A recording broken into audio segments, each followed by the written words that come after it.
네, 여러분 안녕하세요. 오후의 경제수다 저는 이하림입니다. 안녕하세요. 오후의 경제수다 김혜연입니다. 네, 간밤 미국 시장에서는 이 반도체주 관련해서 훈풍이 크게 불었습니다. 다만 오늘 우리 시장은 이 훈풍을 받아들이지 못하고 있는 상황인데요. 좀 풀죽은 모습을 보이면서 양 시장 모두 파란불 켠 상태에서 움직이고 있습니다. 기관과 외국인이 모두 동반 매도세를 보이면서 코스피 같은 경우에는 2,700선 초반까지 좀 밀리고 있는 상황이네요. 나스닥은 신고가를 가고 있는데 왜 우리 시장만 이렇게 길을 못 펴는 건지 좀 안타까운 상황입니다. 다만 시가총액 상위 종목들 중에서는 오늘 SK 하이닉스가 이 빨간불을 켜주면서 그나마 좀 자존심을 지켜주고 있는 그런 상황입니다. 이 SK 하이닉스 같은 경우에는 엔비디아 향으로 묶이고 있는 종목인데요. 엔비디아가 이제 현재 시각으로 22일에 실적 발표가 예정이 되어 있습니다. 실적이 잘 나올 것이다라고 시장에서 예상을 하고 있는 상황이고, 이 우리 장과 다르게 이 미장의 큰 글로벌 빅테크 기업 같은 경우에는 실적이 잘 나올 것을 예상했을 때 실제로 진짜 실적이 잘 나오더라도 차익 실현 매물로 인해서 주가가 빠지기보다는 계속해서 잘 가는 흐름이 또 이어진다고 합니다. 이 때문에 SK 하이닉스 좀 계속해서 투자자들의 관심을 모으고 있지 않을까 이렇게 이해를 해보셔도 될 것 같고요. 엔비디아와 마이크론 등 이 반도체 주요 기업들 역시 힘을 내주고 있는 가운데 오늘 우리 장에서 SK 하이닉스를 제외한 다른 반도체 종목들은 좀 못 가고 있다는 거. 왜 이런 디커플링 현상이 나타나고 있는지 분석과 투자 판단 또한 좀 필요한 시점이 아닌가 싶습니다. 네, 그렇습니다. 이 코스닥은요, 코스피 시장보다는 낙폭을 좀 줄여 나갔지만 결국 2차 전지를 중심으로 한 시가총액 상위 종목군의 하락이 이 시장을 상승 반전하기는 조금 어렵게 만드는 모습입니다. 현재 에코프로 BM과 에코프로 모두 3%대, 4%대로 낙폭을 좀 키워 나가고 있고요. 그럼에도 잘 가주었던 엔캠은 오늘도 7% 이상 급등을 했습니다. 리노공업이나 HPSP 역시 조금 상승불을 켜주는 모습 보여주고는 있는데요. 그 상승 폭이 크지는 않다는 점 여러분 체크해 보셨으면 좋겠습니다. 이 그간 시장 하락 기간 동안 코스닥 시장을 받쳐줬었던 게 바로 제약 바이오 업종인데요. 좀 지금 약세가 굉장히 뼈아픈 코스닥 시장의 흐름이죠. HLB의 이슈와 함께 계속해서 좀 낙폭이 크게 만들어져 있었는데 알테오젠은 오늘 하락하면서 그간 좀 무섭게 하락했던 모습들을 좀 커버하기 힘들어하는 게 아닌가라는 모습을 보였습니다. 하지만 HLB 드디어 3거래일 만에 하한가를 탈출했습니다. 그동안의 하락을 좀 만회하는 모습이고요. 오후장 들어서면서 조금 상승불 켜주고 있습니다. 또 오늘 화장품 종목들도 흐름이 굉장히 좋은데요. 코스닥 시총 10위인 클래시스 의료 미용기기 관련된 종목이죠. 힘내주고 있는 모습 보실 수가 있습니다. 네, 미국의 훈풍을 이어받지 못하는 안타까운 우리 시장, 그 와중에도 또 잘 가고 있는 섹터들은 있으니까요. 과연 이런 상황 어떻게 대응해보면 좋을지 저희 오스타와 함께 해보시면서 분석해보시면 좋을 것 같습니다. 오늘 오스타에서는 편지혜 기자와 함께 이모저모 여러 가지 이슈들 모아보는 모이슈 시간, 그리고 화요일마다 만나는 대중문화 소식이죠. 방송인 최미규 씨와 오늘도 함께 해볼 텐데요. 볼만한 전시와 드라마 소식들 준비가 되어 있다고 합니다. 네, 또 오늘 장 마감 전 짚어보는 주식시장의 특징적인 흐름 분석도 준비되어 있으니까요. 저희 방송 끝까지 함께해 주시기 바랍니다. 아울러 본 방송에서 제공하는 정보는 투자 판단을 위한 조언일 뿐 주식의 가치의 상승이나 하락에 대해서는 보장하지 않는다는 점도 기억해 주세요. 네, 그럼 오후의 경제수다 지금 바로 시작해보겠습니다. 먼저 현재 시장 상황부터 알아보고 가실게요. 이현아 캐스터 나와주세요. 네, 이 시각 시황사 전해드리겠습니다. 이번 주 FOMC 의사록 공개와 함께 엔비디아 실적 발표가 있는데요. 우리 시장 오늘도 쉬어가고 있습니다.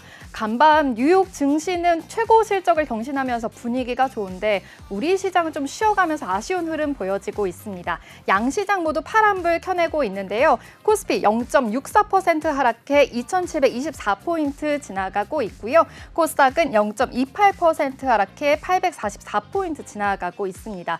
그래도 코스닥에서는 좀 다행인 게 HLB 연일 하한가를 기록했었는데 오늘 반등을 해주면서 좀 낙폭을 제한한 모습 확인해 보실 수 있습니다. 이어서 수급 상황도 살펴보겠습니다. 먼저 코스피입니다. 코스피 기관과 외국인 동반 매도세 이어지고 있고요. 개인 나홀로 사자세 이어지고 있습니다. 3,649억 원 사들인 모습 확인해 보실 수 있습니다. 이어서 코스닥도 살펴보겠습니다. 코스닥에서는 기관이 나홀로 사들이고 있는 모습 확인해 보실 수가 있고요. 개인과 외국인 팔자세 보였습니다. 전기전자와 보험 쪽으로 팔자세 보이고 있는 모습도 확인해 보시길 바랍니다. 이어서 시가총액도 살펴보겠습니다. 먼저 코스피입니다. 미국의 반도체 훈풍이 부는데도 불구하고 오늘 삼성전자에서는 반도체 수장이 교체된다라는 소식이 전해지면서 하락하고 있는 모습 확인해 보실 수가 있는데요. 0.76% 하락해 78,300원 지나가고 있습니다. SK하이닉스는 흐름 좋습니다. 1% 상승 이어지면서 19만 2천 원에 거래되고 있는 모습 확인해 보실 수가 있고요. 현대차가 5위로 올라왔습니다. 오늘 1.20% 상승하면서 25만 3,500원에 거래되고 있는 현재 모습 확인해 보시기 바랍니다. 이어서 코스닥도 살펴보겠습니다. 오늘 2차 전지 쪽으로는 좀 흐름 좋지 못하고 있는 모습 확인해 보실 수가 있는데요. 에코프로 BM 4%대 하락했고요. 에코프로도 3%대 하락한 모습 확인해 보시기 바랍니다. 그리고 HLB 오늘 좀 반등을 시도하고 있는 모습 확인되시죠? 3%대 또 들면서 오늘은 장중에 5위까지 내려왔다가 다시 4위를 지켜내고 있는 모습도 확인해 보시기 바랍니다. 엔캠 오늘 3%대 상승 흐름 이어지고 있습니다. 이 시각 시간 상황이었습니다. 네, 잘 들어봤습니다. 저희 자세한 시장 상황은 마감 후에 한 번 더 짚어보는 걸로 할게요. 그럼 저희는 다음 코너로 넘어가 보겠습니다. 오늘도 편지혜 기자와 함께 이 오늘의 다양한 이슈들 짚어보는 모익시 시간 준비가 되어 있습니다. 편지혜 기자님, 오늘도 어서 오세요. 안녕하세요. 네, 오늘은 또 어떤 이슈들이 준비되어 있을지 첫 번째 이슈부터 바로 함께 만나보도록 하겠습니다. 네, 오늘의 첫 번째 이슈입니다. 이 한국과 영국 정부가 공동으로 주최하는 인공지능 서울 정상회의가 오늘부터 내일까지 서울에서 온 오프라인으로 열린다고 합니다. 윤석열 대통령과 리시 스낙 영국 총리가 이 정상 세션을 주최하는 이번 회의는 또 어떤 회의인지 간략하게 먼저 설명부터 들어보도록 할게요. 네, AI 서울 정상회의는 지난해 11월 영국에서 처음 개최된 이후 두 번째로 열리는 국제회의입니다. 올해 회의는 안전성, 혁신, 그리고 포용성이라는 AI의 핵심 가치를 기반으로 한 거버넌스에 대해 논의할 예정이라고 합니다. 네, AI 요즘에 너무나도 핫한 그런 주제죠. 이 윤석열 대통령 그리고 리시 스낙 총리가 정상 세션을 주최한다고 들었는데요. 어떤 내용이 또 이 부분에서는 좀 다뤄질까요? 네, 윤석열 대통령과 수낙 총리가 주재하는 정상 세션에서는 G7 국가들과 싱가포르, 호주 정상들이 초청되었습니다. 또한 UN, EU, OECD 등 주요 국제기구 수장들과 삼성, 네이버, 구글, 아마존, 메타, 마이크로소프트 등 글로벌 AI 기업들도 참석한다고 합니다. 이번 정상 세션에서는 AI 거버넌스의 3대 원칙인 안전, 혁신, 그리고 포용성에 대해 심도 있는 논의가 이루어질 예정입니다. 네, 주요 7개국의 이 국가들 초청이 되어 있고 그리고 글로벌 AI 기업들도 많이 참석을 하고 있는 상황인 것 같은데 중국은 이번에도 초대가 되지 않았다고요? 네, 맞습니다. 중국은 정상 세션에는 초청되지 않았지만 22일 열리는 장관 세션에는 참석할 예정입니다. 대통령실 관계자는 미국과 중국의 접근법이 다르기 때문에 모든 국가가 같은 방향으로 움직이는 것은 아니다라고 설명했습니다. 그렇군요. 그러면 이번 AI 서울 정상회의에서 다뤄질 중요한 의제에는 무엇이 있을까요? 네, 이번 회의에서는 AI의 안전성, 그리고 혁신, 포용성이라는 3대 원칙을 기반으로 한 거버넌스에 대해 논의할 예정입니다. 박상욱 과학기술수석은 AI 안전에 대한 글로벌 협력을 강화하고 AI 기술 혁신을 통해 인류의 미래 성장 동력을 찾는 동시에 계층 간 그리고 국가 간 디지털 격차를 해소하는 노력을 강조할 예정이라고 밝혔습니다. 네, 이 회의가 지난해 영국에서도 열렸다고 하는데 이 지난해 영국에서의 회의와의 차이점을 꼽자면 좀 어떤 게 있을까요? 네, 지난해 영국에서 열린 회의는 AI의 안전성에 초점을 맞췄었습니다. 이번 서울 회의는 여기에 더해 포용성과 혁신까지 논의 주제를 확대했습니다. 따라서 AI의 위험성뿐만 아니라 긍정적인 측면, 즉 AI가 인류 사회에 기여할 수 있는 혜택까지 균형 있게 다루게 될 예정입니다. 정말 다양한 내용들이 심도 있게 많이 다뤄질 것 같은데요. 결과가 궁금합니다. 이번 회의의 결과 좀 어떻게 발표가 될까요? 네, 정상 합의문이 발표될 예정입니다. 안전하고 혁신적이며 포용적인 AI를 위한 합의문으로 현재 참여국들 간의 문안을 협의 중에 있습니다. 지난해 영국 회의에서는 블레칠리 선언이 도출이 됐었는데요. 이번 회의에서도 비슷한 형태의 선언문이 나올 예정입니다. 네, 서울에서 열리는 이번 회의를 통해서 우리 대한민국이 얻을 수 있는 기대 효과도 좀 궁금합니다. 네, 대통령실 관계자는 이번 AI 서울 정상회의를 통해서 대한민국이 AI 선도국가로서 글로벌 영향력을 높이고 AI G3 국가로 도약하는 발판을 마련할 수 있을 것이라고 기대감을 드러냈습니다. 네, 중요한 내용이 많이 담겨져 있는 만큼 이번 AI 서울 정상회의에서는 이 대한민국의 AI 기술 그리고 거버넌스를 전 세계에 좀 알릴 수 있는 중요한 기회가 되지 않을까 싶습니다. 관련된 소식이 들어오는 대로 저희가 추가로 또 전달을 해드리도록 할게요. 그러면 저희는 다음 이슈로 넘어가 보겠습니다. 네, 다음 이슈입니다. 가수 김호중 씨의 음주 뺑소니 사건과 관련된 소식을 다뤄보도록 하겠습니다. 이 대검찰청이 이번 사건을 계기로 음주 뺑소니 사고 후 고의로 추가 음주를 한 경우 처벌할 수 있는 규정을 신설해달라라고 법무부에 건의를 좀 했는데요. 자세한 소식 편지혜 기자가 전해드리겠습니다. 먼저 김호중 씨 사건 어떤 배경에서 일어났는지 좀 간략히 설명해 주시겠어요? 네, 김호중 씨는 지난 9일 밤 서울 강남구에서 반대편 도로의 택시와 충돌한 후 현장에서 도주한 혐의를 받고 있습니다. 이후 17시간 뒤 경찰에 출석했는데 그 사이 추가로 술을 마셨다는 의혹이 제기된 겁니다. 사고 후 의도적으로 음주하는 경우 운전 시점에 혈중 알코올 농도 수치에 대한 입증 부족으로 무죄가 선고되는 등 처벌에 공백이 생기기도 하는데 그것을 노린 음주 측정에 꼼수를 부린 것이 아니냐 하는 논란이 일고 있습니다. 사실 뭐 대국민적인 인기를 누렸던 이 트로트 스타이기 때문에 더 논란이 좀 커진 건데요. 거기에 추가로 음주를 했다라는 소식 때문에 더 많은 논란을 만들게 된 것 같습니다. 그렇다면 대검찰청은 법무부에 어떤 건의를 했을까요? 대검찰청은 음주 교통사고 후 의도적인 추가 음주에 대한 형사처벌 규정을 신설해달라고 법무부에 건의했습니다. 구체적으로는 음주운전 사고를 일으킨 후 의도적으로 술을 더 마시면 최대 5년의 징역 또는 최대 2천만 원의 벌금에 처하는 내용입니다. 사실 이 음주 운전 이후에 또 추가로 술을 마신다? 저는 좀 상상하기 어려웠던 내용이기는 한데요. 그죠, 네. 이 부분에 대해서 규정이 없었다는 게 참 놀랍기도 했습니다. 이런 규정 반드시 좀 필요할 것 같은데 좀 자세하게 왜 이런 규정이 필요한지 이야기를 좀 해주세요. 네. 대검은 기존 법령과 판례로는 의도적 추가 음주에 대한 혐의 입증과 처벌에 어려움이 있다고 밝혔습니다. 운전 시점에 혈중 알코올 농도를 입증하는 데 부족함이 있어 무죄가 선고되는 경우가 많았기 때문입니다. 따라서 이것을 실질적으로 음주 측정 거부와 같은 행위로 보고 처벌 공백을 메우기 위한 규정이 필요하다는 입장입니다.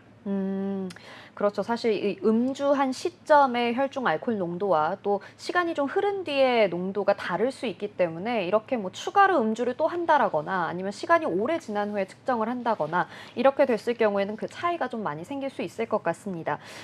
그렇다면 이렇게 좀 논란의 주인공이 된 김호중 씨 어떤 입장을 좀 밝히고 있을까요? 네, 김호중 씨는 사고 열흘 만인 지난 19일 음주운전을 시인하고 한순간에 잘못된 판단으로 많은 분들께 상처와 실망감을 드려 죄송하다고 사과했습니다. 네, 이 열흘 만에 입을 열었다. 조금 늦은 대응이 아닐까라는 그럼요. 생각도 네. 드는데요. 사실 이 대검찰청이 이번 사건을 계기로 좀 여러 가지 조치를 좀 취하려고 하고 있는 것 같은데 이 외에도 또 어떤 조치들 취하고 있는 걸까요? 네, 이원석 검찰총장은 음주운전 후 운전자 바꿔치기 같은 사법 방해 행위에 대해서도 엄정 대응할 것을 전국 일선 검찰청에 지시했습니다. 수사 단계에서부터 경찰과 협력해 의도적, 계획적, 조직적 사법 방해 행위에 대해 관련 처벌 규정을 적극 적용을 하고 공판 단계에서도 양형 인자의 가중 요소로 적용해 구형에 반영할 것이라고 지시했습니다. 그렇군요. 이 대검찰청의 이야기 그리고 법무부의 이야기 계속해서 좀 우리가 주목해 보셔야 될 것 같은데 그렇다면 법무부에서는 이번 사건과 관련해서 어떤 조치를 좀 취했을까요? 네, 법무부는 김호중 씨와 경찰에 자수한 매니저, 그리고 블랙박스 메모리 카드를 제거한 소속사 본부장, 그리고 소속사 대표 등 4명에 대한 경찰의 출국 금지 신청을 승인했습니다. 아, 그렇죠. 뭐 이런 분들 당연히 출국 금지해야 하고요. 조금 더 면밀하고 자세한 조사가 이루어져야 될 것 같습니다. 뭐 사실 이렇게 사건이 불거졌는데도 예정되어 있었던 콘서트를 그대로 진행했다라는 소식 또한 또 굉장히 논란이 됐었는데요. 그렇죠. 예, 팬들 입장에서는 물론 기다려왔던 콘서트이기 때문에 진행이 되었으면 하는 염원도 이해는 되지만 논란을 가지고 또 논란을 만들어낸 상태로 강행하는 것이 맞았을까 하는 의문도 드는 시점입니다. 이번 사건을 계기로요. 이런 음주운전을 하고도 또 처벌을 받지 않기 위해서 온갖 꼼수를 동원해 이 법의 망을 피해가려는 사람들에게 더 이상 이런 일들이 없었으면 좋겠다라는 생각이 듭니다. 그럼 저희는 다음 이슈로 넘어가 보도록 하겠습니다. 네, 다음 이슈입니다. 이번에는 서울대파 N번방 사건이 터졌다고 합니다. 이 가해 남성들과 피해 여성들 모두 우리나라 최고 명문대라고 불리는 서울대 출신이라고 하는데요. 네. 피해자 수만 무려 20명에 달한다고 합니다.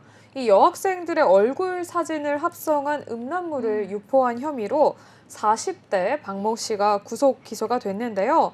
먼저 이번 사건의 개요부터 좀 간략하게 들어볼게요. 네, 이번 사건은 서울대학교 40대 재학생 박모 씨가 자신의 후배 여학생들의 얼굴 사진을 음란물로 합성해 텔레그램을 통해 유포한 혐의로 구속된 사건입니다.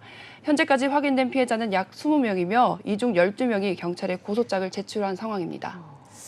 네, 이거 그냥 딱 들어서는 이해가 잘 안 되는 사건인데 이거 도대체 어떻게 이런 범행을 저지르게 된 건가요? 네, 박 씨는 피해자들의 사회관계망 서비스 SNS 계정에 올라온 사진을 활용해 음란물로 합성했다고 합니다.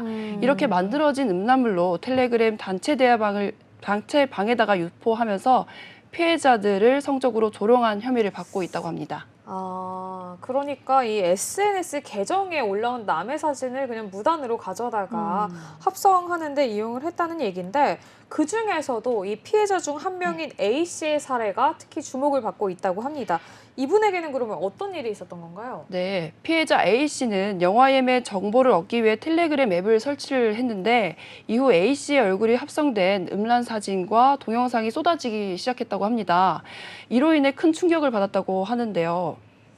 네, 이번 사건 정말 서울대판 N번방 사건으로 불리우고 있다고 하는데 왜 이 서울대판 N번방 사건인지 하필이면 왜 이런 이름이 붙은 건지도 좀 궁금합니다. 이거 뭔가요? 네, 이번 사건은 피해자의 이름과 나이가 함께 기재된 음란물이 단체 대화방에 퍼져나갔고 이로 인해 피해자들의 충격이 더 컸다고 합니다. 단체 대화방에는 박 씨 외에도 서울대 출신 남성들이 더 있었던 것으로 전해집니다. 박 씨는 단체방에서 성폭력 상황을 캡처해 피해자들에게 전송을 하며 압박을 가하기 시작했다고 합니다. 정말 피해자 입장에서는 크나큰 충격이 아닐 수 없었겠습니다. 그렇다면 이런 말도 안 되는 극악무도한 범행 얼마나 오랜 기간 동안 이어져 온 건가요? 네, 박 씨의 범행은 무려 3년 넘게 지속됐다고 합니다. 경찰은 박 씨 외에도 단체방 참여자 등 공범이 있을 것으로 보고 수사를 확대하고 있는 상황입니다. 공범도 있다. 경찰 수사는 그러면은 현재 어떻게 진행이 되고 있나요? 경찰은 박 씨를 구속한 상태로 지금 수사를 진행 중에 있으며 단체 대화방 참여자들에 대한 조사도 이어가고 있습니다.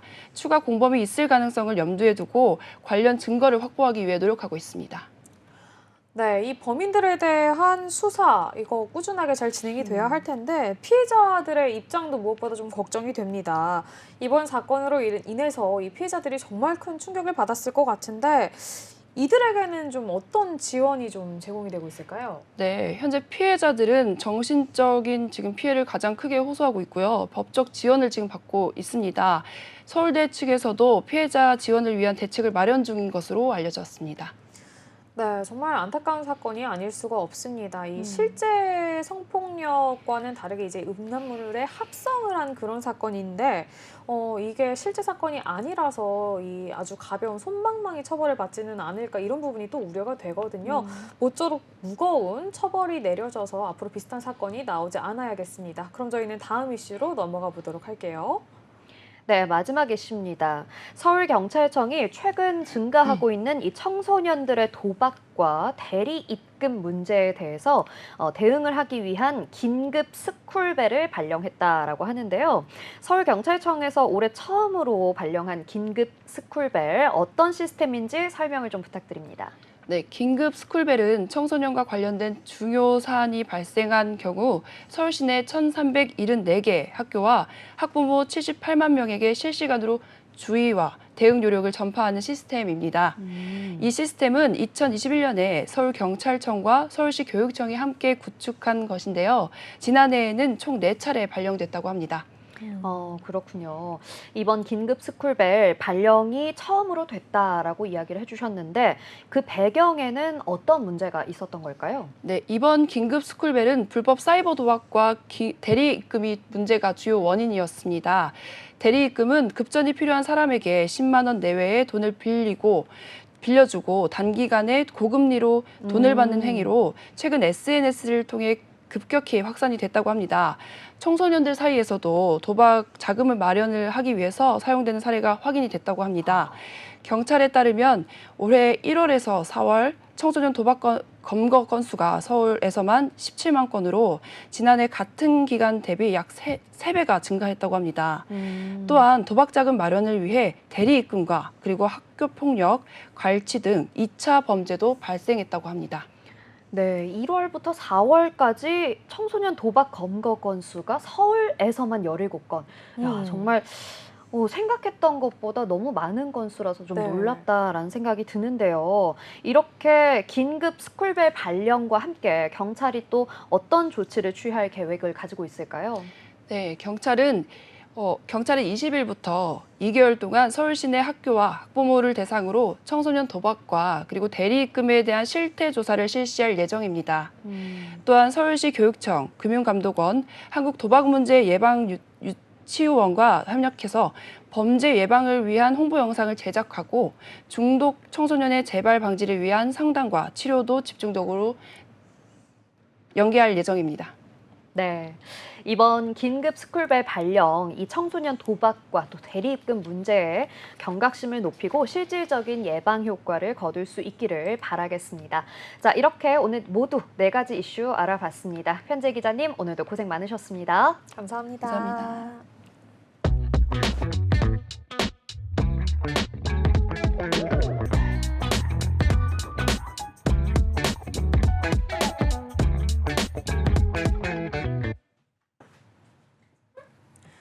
네, 현재 시각은 3시 23분을 지나고 있습니다. 오늘도 우리 장 마감까지 7분여가량 남아있는 상황인데요. 오늘 시장에서 어떤 이슈가 뜨거웠는지 짧게 짚어보는 시간 가져보도록 하겠습니다. 오늘 시장에서는 좀 어떤 이슈가 좀 있었나요? 오늘은 우리 전 국민이 쓰고 있는 메신저 이야기를 좀 해보려고 합니다. 하림 앵커도 카카오톡 사용하시죠? 아, 그럼요. 네, 저도 카카오톡 굉장히 열심히 사용을 하고 있는데 일상생활에서 이 카카오톡을 빼놓고 이야기할 수가 없을 정도로 우리 생활에 굉장히 밀접하게 닿아 있습니다. 그런데 이 카카오톡이요, 오늘 또 오류를 일으켰습니다. 카카오톡에 따르면 이날 8시 30분부터 9시 24분까지 PC 카카오톡 일부 이용자들에게 메시지 수발신이 좀 불안정했던 현상이 발생했다라고 이야기를 했는데요.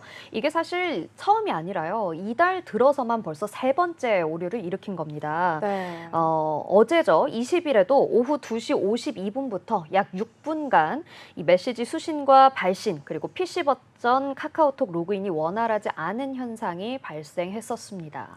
네, 맞습니다. 이 카카오톡 같은 경우에는 정말 국민 메신저인 만큼 잠시라도 먹통 현상이 발생하게 된다면 정말 많은 이용자들에게 불편을 주기 때문에 이번 먹통 현상도 정말 국민들에게 적지 않은 피로감 주고 있는 상황입니다. 네. 사실 카카오톡은 이러다 보니까 이 주주들이 이러다가 병나겠다 할 정도로 주식 상황도 지금 먹통인 상황이거든요. 네. 오늘 카카오 관련주 흐름 한번 살펴보시면 일단 카카오 같은 경우에는 현재 조금 올라와서 강보합권에서 움직이고 있는 상황입니다. 이 카카오 게임즈 같은 경우에도 파란불 켰고요. 카카오 뱅크 같은 경우에도 마찬가지로 파란불 켠 상황에서 움직이고 있습니다. 카카오페이 같은 경우에도 원래 이제 MSCI 지수에 편입이 됐다가 이번 5월 달에 이제 편출이 되면서 주가 흐름이 좀 약해져 있는 상황인데요. 마찬가지로 오늘 시장에서도 연이어서 파란불 켜주고 있는 상황이라고 하네요.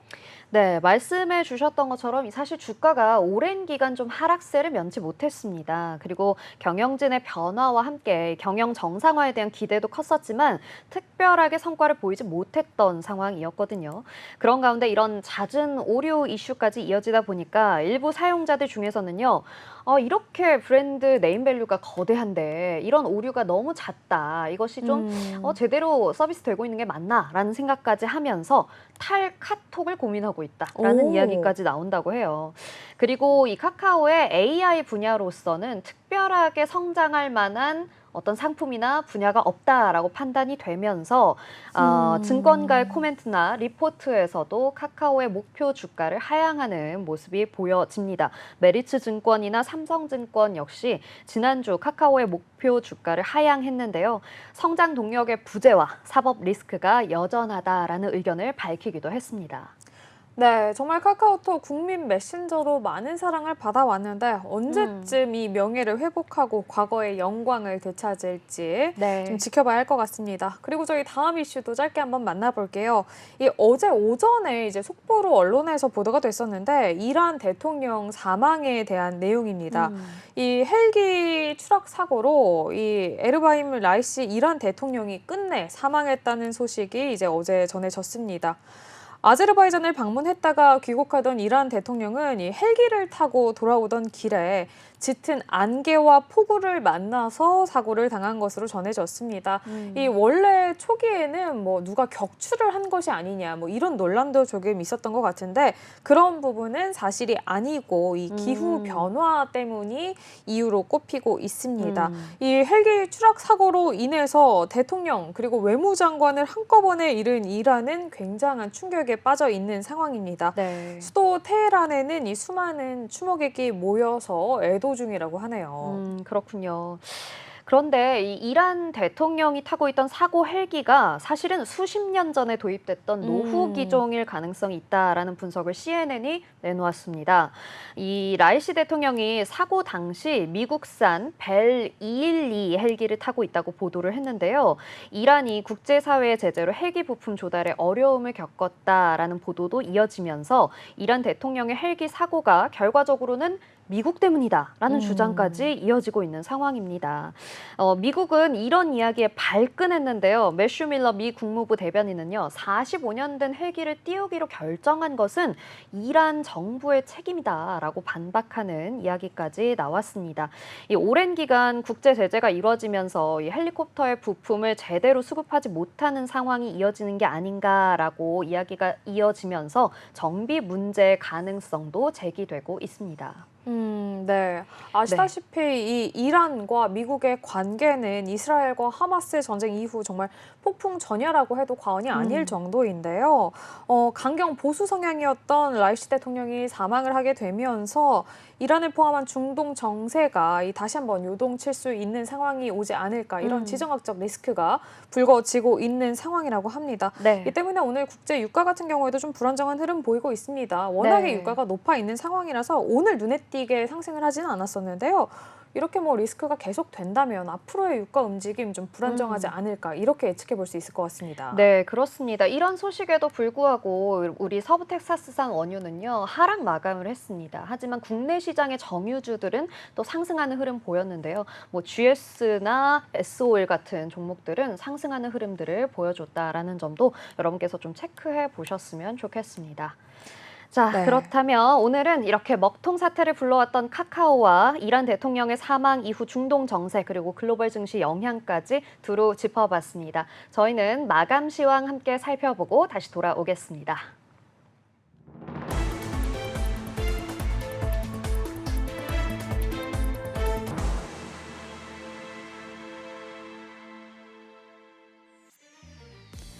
네, 마감 시황 전해드리겠습니다. 간밤 뉴욕 증시는 좀 실적을 경신하면서 좋은 분위기를 이어줬는데요. 우리 시장은 오늘 쉬어가는 모습 보여줬습니다. 양시장 결국은 파란불로 마무리가 됐습니다. 코스피 0.64% 하락해 2724.69포인트에 마감했고요. 코스닥은 0.08% 하락해 846.38포인트에 마감했습니다. 이어서 수급 동향도 바로 살펴보겠습니다. 코스피입니다. 기관과 외국인의 팔자세 계속해서 이어지고 있는데요. 팔자세가 이어지면서 지수를 하방으로 이끈 모습도 확인해 보실 수가 있습니다. 개인은 나홀로 사자세 보였습니다. 이어서 코스닥도 살펴보겠습니다. 코스닥 기관 나홀로 사자세 보였고요. 개인과 외국인 동반 팔자세 이어졌습니다. 하지만 보험과 또 전기, 전자 쪽으로는 좀 담아내는 모습도 확인해 보시면 좋을 것 같습니다. 이어서 수급 상황 이어서 또 시가총액도 살펴보겠습니다. 먼저 코스피입니다.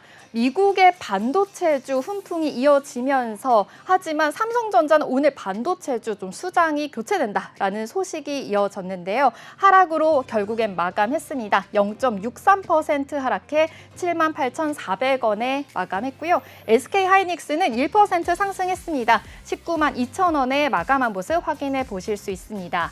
테슬라의 가격이 인상된다는 우려가 전해지면서 2차 전지주가 좀 흔들렸습니다. LG 에너지 솔루션 2% 하락 마감했는데요. 36만 4,500원에 마감한 모습 확인해 보시기 바랍니다.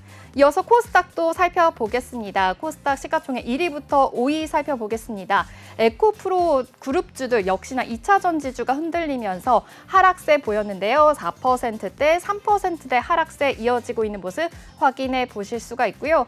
HLB 계속해서 하한가를 연일했었는데 오늘은 좀 반등한 모습 확인해 보실 수 있습니다. 3%대 상승하면서 48,500원에 마감했습니다. 엔캠 오늘 3거래일 연속 상승세 이어졌습니다. 3.25% 상승해 31만 7,500원에 마감했습니다. 이 시간 마감 시황 전해드렸습니다.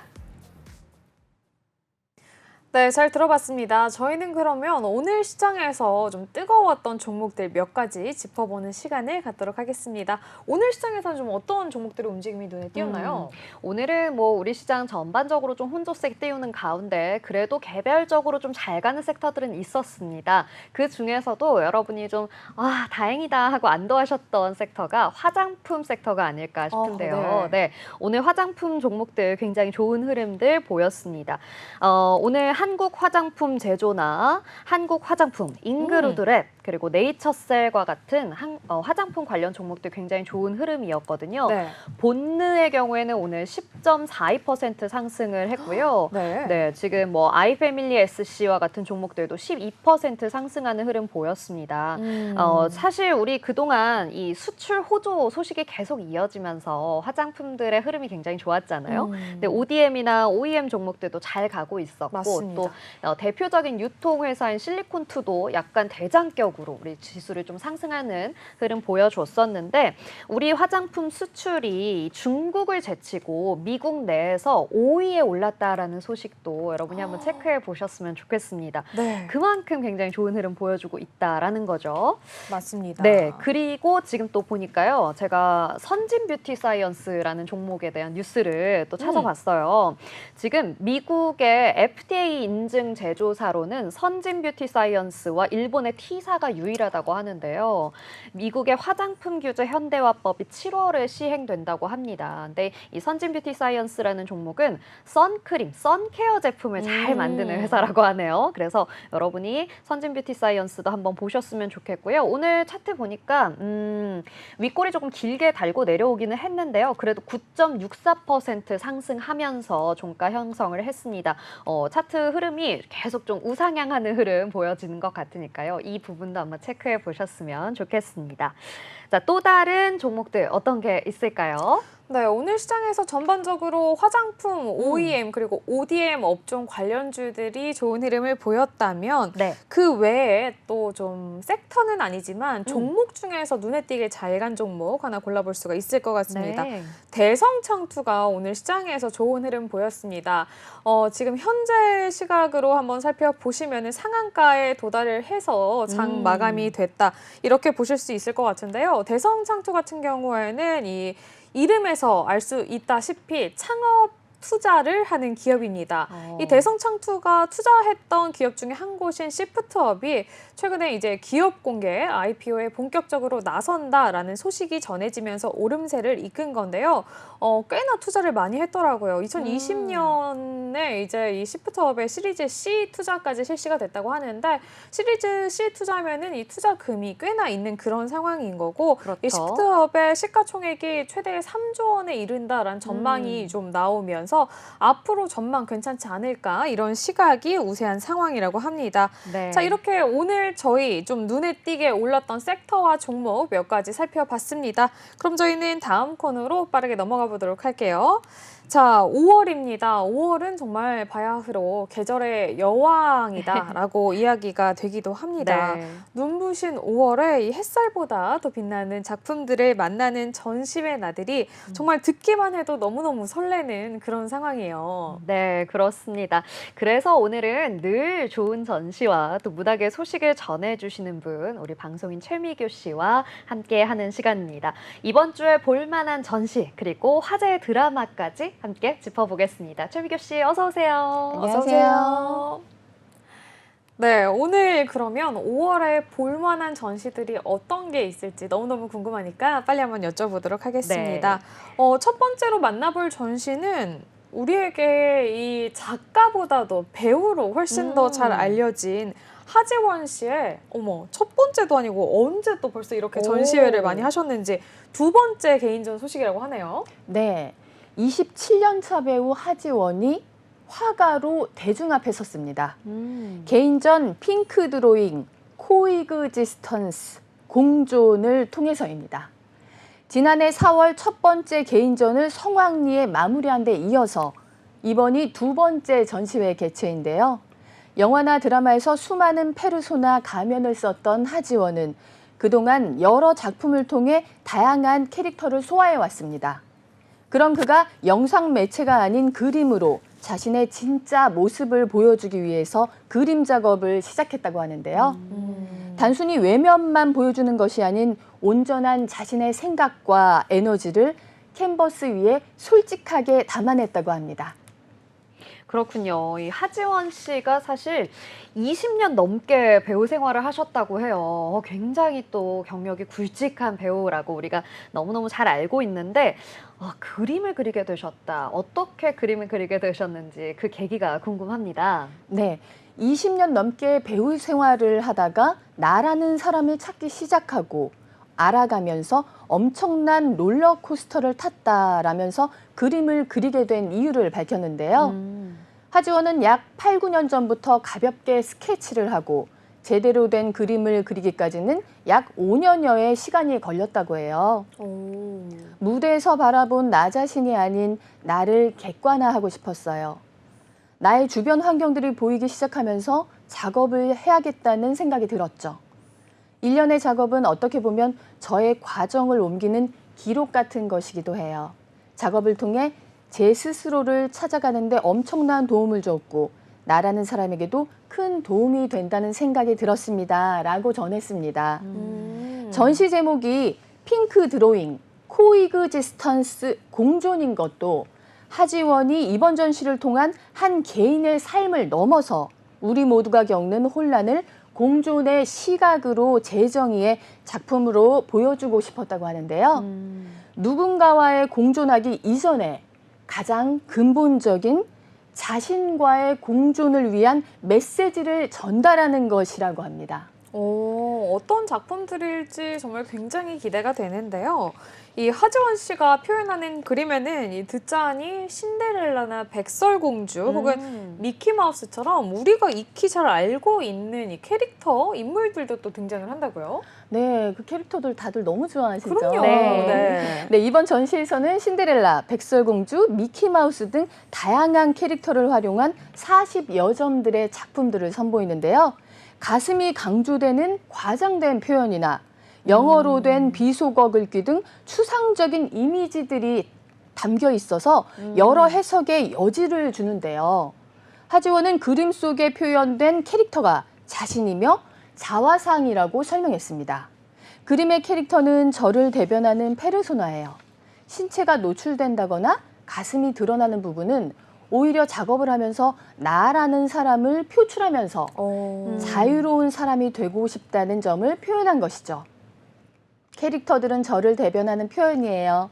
미키마우스가 될 수도 앨리스가 될 수도 있는 거죠. 여배우로서 오랜 시간을 살아왔지만 행복한 날만 있는 건 아니잖아요. 수많은 날들과 경험이 있는데 그런 감정을 캐릭터로 표출하면서 표현 방법들을 다양하게 녹여내려고 노력했어요. 라고 전했습니다.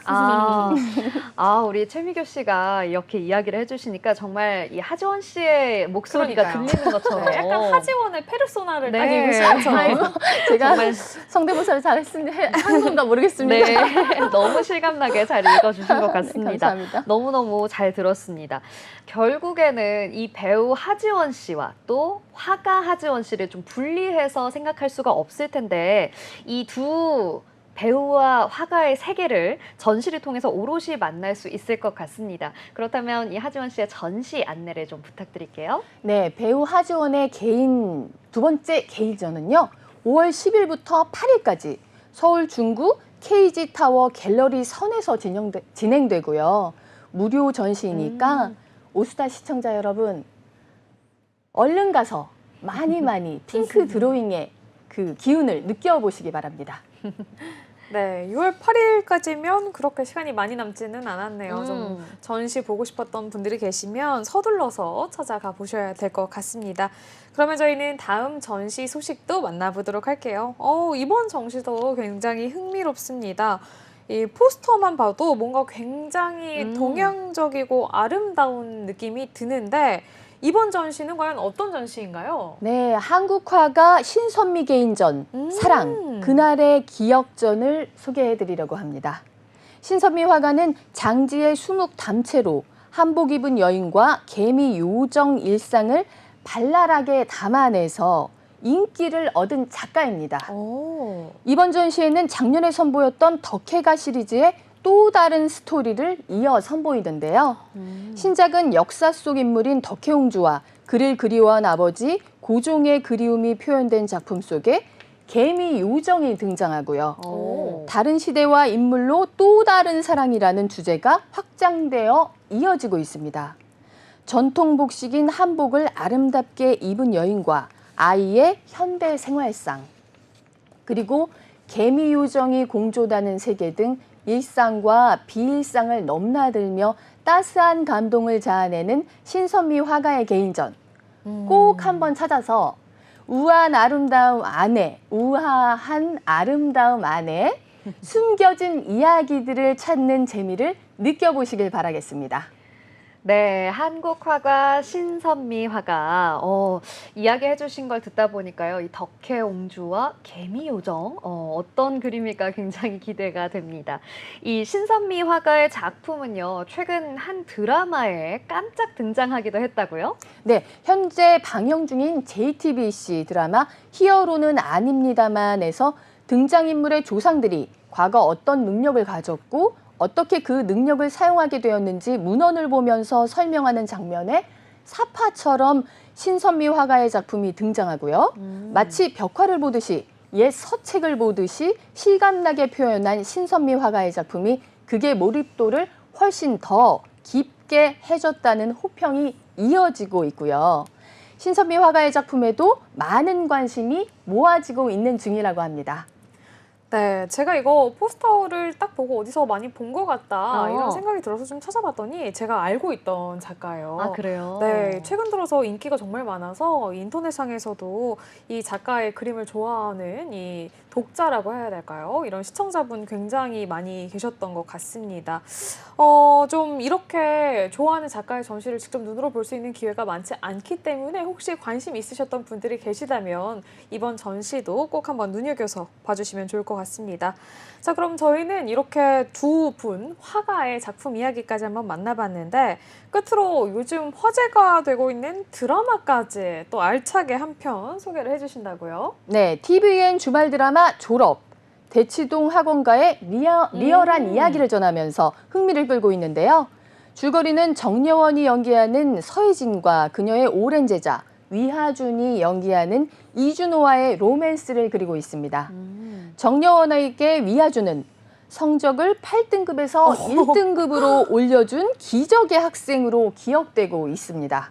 이른바 일타 강사로 눈코 뜰 새 없이 살아가던 정여원 앞에 제자였던 위하준이 학생이 아닌 자신과 똑같은 선생님으로 돌아오게 되는데요. 사교육의 상징과도 같은 대치동에서 국어팀장으로 있지만 아이들을 위하고 사람의 마음을 움직이는 단단한 여성을 잘 그려낸 정여원의 연기가 벌써부터 호평을 받고 있는데요. 상대 역인 위하준과의 본격적인 러브라인에 대한 기대감도 커지고 있다고 합니다. 네. 아니, 지금 이야기해 주신 걸 쭉 들어보니까요. 이게 결국에는 제자와 선생님의 사랑이지 않습니까? 혹시 기억이 나시나요? 하림 앵커님? 넌 학생이고 난 선생이야. 저는 네. 그 드라마가 바로 생각이 났는데요. 네. 그 드라마와는 또 비슷한 결인 것 같기도 하지만 또 다른 점이 이 제자가 결국 선생님이 그쵸, 되어서 다 커서 온 거잖아요. 멋지게 네. 돌아왔다라는 점. 네, 이 점은 또 다른 부분이니까 한번 보셨으면 좋겠습니다. 자, 이렇게 드라마 졸업에서 정여원 씨의 연기가 호평 일색이라고 하는데요. 첫사랑이라는 단어를 의인화하면 정여원이다라는 말까지 있다고 해요. 네, 배우 정여원이 드라마 졸업에서 단단한 내면으로 자신의 일을 빈틈없이 을 케어하면서 단 한 사람을 위한 수업을 이어나가는 모습이 인상적입니다. 정여원은 학생 한 명, 그건 내 전문이라면서 마음을 가다듬은 후에 오직 한 명을 위한 강의를 했고 그런 정여원을 바라보는 위하준은 과거 자신을 가르치던 대학 시절의 정여원을 떠올리며 본격적인 러브라인의 서막을 알렸습니다. 네. 저는 아직 이 드라마를 본 적은 없는데 쇼폼 그 홍보 동영상, 예고 동영상 같은 거를 본 적이 있어요. 그 배우 정여원 씨가 연기를 굉장히 잘하셔서 실제로 제가 이제 대치동에서 학원을 좀 다녀봤는데 그때 그 시절로 돌아간 것처럼 너무 완벽한 강사 연기를 또 선보이시더라고요. 거기에 더해서 이렇게 스토리 라인까지 좀 탄탄하다고 하니까 뭔가 좀 가슴이 몽글몽글해지는 그런 로맨스 드라마가 아닐까 싶은데 주말에 몰아보기 좀 시작을 해봐야 될 것 같습니다. 네, 정말 이 날씨도 좋고 화창한 5월에 딱 맞는 드라마 소개가 아니었나 싶습니다. 자, 오늘도 이렇게 흥미로운 전시 소식과 화제 드라마까지 함께 만나봤습니다. 오늘도 함께 해주신 방송인 최미교 씨 고맙습니다. 감사합니다. 네, 오후의 경제수다 오수다. 오늘 저희가 준비한 내용은 여기까지입니다. 오늘 시장 마무리 상황 한 번 더 알려주시죠. 네, 오늘 시장 마감 상황입니다. 코스피 지수, 코스닥 지수 오늘은 아쉽게도 모두 하락 마감을 했는데요. 코스피 지수의 경우에는 외국인과 기관의 동반 매도세가 들어오면서 오늘 2,724포인트로 마감을 했습니다. 코스닥 지수 역시 오늘 좀 매도세가 많이 들어왔는데요. 코스닥은 코스피와 다르게 개인과 외국인의 동반 매도가 함께 들어왔습니다. 그러면서 코스닥은 846포인트로 마감을 했습니다. 코스피 지수는 운수창고업과 철강금속업 그리고 화학업 등의 대부분의 업종이 좀 하락 마감을 했습니다. 그런데 의료 정밀이나 계속 잘 가고 있던 전기 그리고 가스, 서비스업 같은 일부 업종만이 좀 강세를 보이는 모습이었습니다. 오늘 아쉽게 좀 하락 마감을 했지만요. 그래도 내일은 힘을 내주기 바라겠습니다. 네, 내일은 더 시장에 가깝고 유익한 경제 이슈들 챙겨서 돌아오도록 하겠습니다. 저희 방송 다시 보기는 언제나 네이버와 유튜브 채널 한번 체크를 해주세요. 저희는 내일 오후 3시 오스타에서 다시 만나요. 안녕.